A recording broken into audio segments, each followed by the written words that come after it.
Welcome back to the premiere, the East Coast premiere of Morning Light.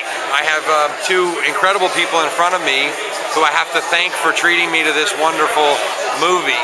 I really enjoyed it, and I'm not one to be effusive in my praise, but it was beautifully done. Roy and Leslie, I mean, I've never seen anything like it, frankly. Thank you. You know, in a world where we don't have a lot to call our own in movies, obviously, you know, we all get excited when we see a scene in some romantic movie that's got a sailboat in it. So we're struggling for good stuff.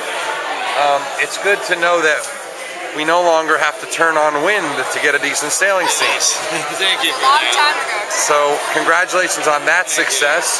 A couple of short questions for you and for our audience. We've already done some interviews, so I don't want to take too much of your time. You guys obviously have some people to thank. We're selling this movie, so well, let's start off first and ask you. Before we get anywhere, since people might click off of this when they get bored in 1 minute and 14 seconds, that's the average. That's longer than my wife's attention span, anyway. What do you want to tell sailors? Sort of, what would you like the sailors to do for you and for the sport with regards to this movie? I have an answer for that. Tell your non-sailing friends, if they want to know what you do out there, go see this movie. Okay. Want to understand what it's like to go across the ocean? Go see this movie. All right, you guys. So there's your challenge: is don't tell them, take them. Take 4 of your friends to go see this, and if everyone does that, I think it'll do okay. A more realistic question is: you guys bought a couple of boats, well, probably more than a couple. You got big cameras and expensive photographers and everything else. What do you have to do for this to be even remotely considered a success on your terms? Just exactly what Leslie just said. Everybody tells 10 of their friends and brings them to this movie, and we do a bunch of things. We bring sailing to the larger world in a way that I think maybe entertains them and is comprehensible to them, and they don't need to know, you know, what a winch is and what a halyard is.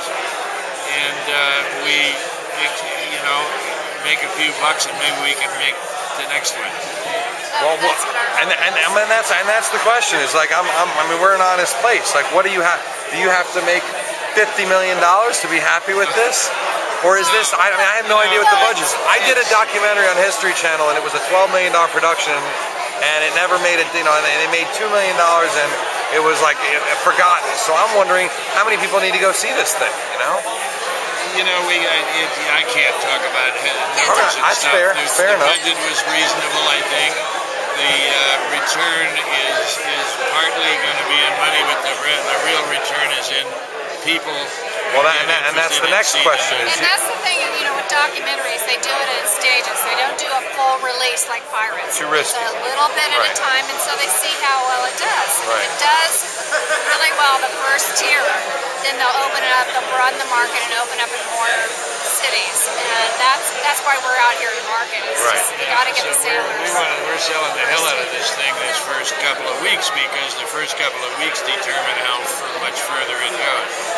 And it begins like a snowball, because of course it'll go to DVD and it'll go to home video and it'll go to all those other outlets, pay TV and regular TV and so on, and they have a long life after theatrical. That leads me to another question, which is obviously in places like Australia, where Jeremy is super well known in Sydney and around there, and his brother and sister, and in places like the UK, where there's just more of an appetite for sailing.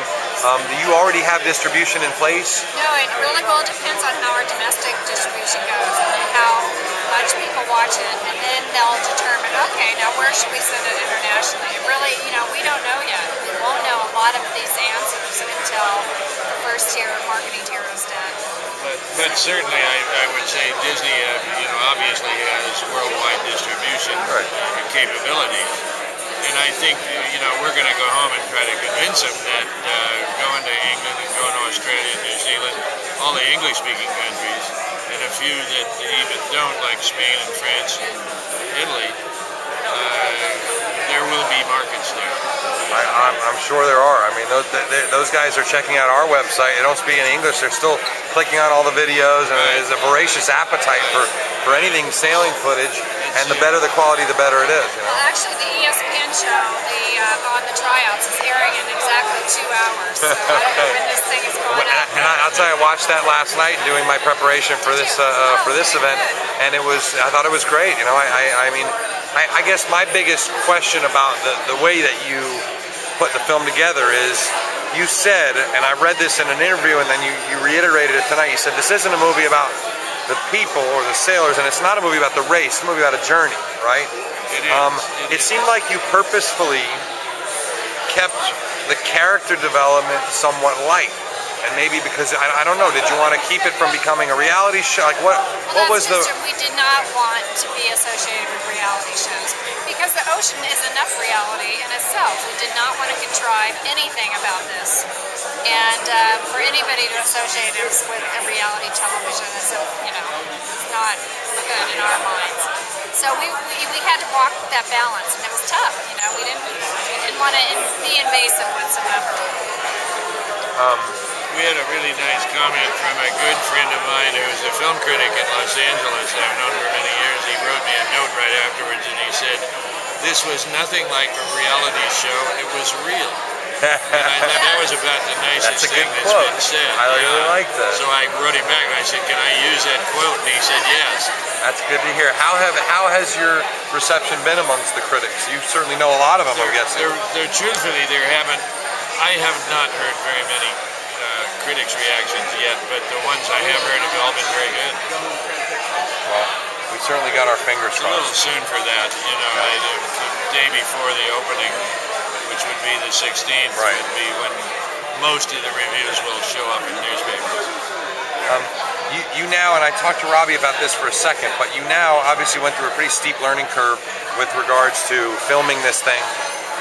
As someone who spends most of their time on the water filming, and my wife's a photographer, and screwing around trying to capture boats for an audience, it ain't easy at the best of times, in calm weather.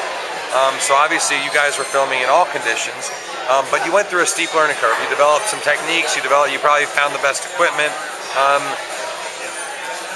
What will it take?